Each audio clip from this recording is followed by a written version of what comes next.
In September 2011, my wife Susan retired from Microsoft. She was 55 years old, in good health, mother to John, our son, who was then attending college in the San Francisco Bay Area. She had worked full-time for over 30 years, beginning during her undergraduate study at the University of Washington, while earning a BS in microbiology and a BA in zoology. Later, still full-time employed, she would earn an MBA. "I need an event," Susan announced, "to mark the change." The event she chose was to raft down the Grand Canyon in human-propelled rubber rafts and wooden dories. Within 72 hours of her last day at Microsoft, Susan, I, and 19 other soon-to-be rafters sat in an outdoor bar drinking gin and tonics below Utah's Vermilion Cliffs, above the Colorado River's Marble Canyon, where, the next morning, at Lee's Ferry, we would embark on a river journey through the Grand Canyon.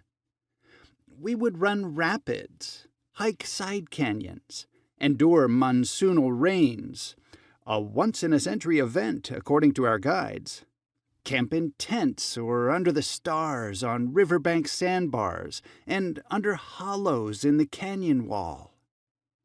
The course of our days would be determined by river time, marked by the rising and setting of the sun, by what campsites were available, by the miles the river carried us each day.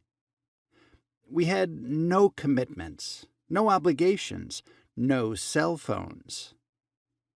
On our egress from the canyon 19 days later, the rafting company would bus us back to Las Vegas.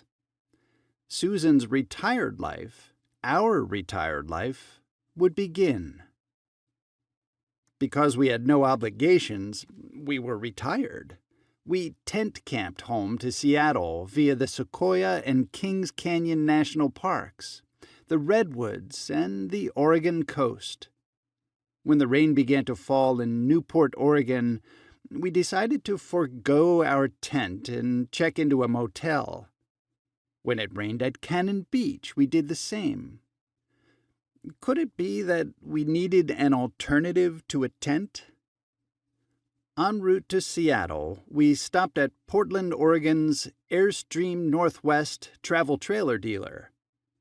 A used 16-foot Airstream Bambi trailer was for sale, just the one we wanted.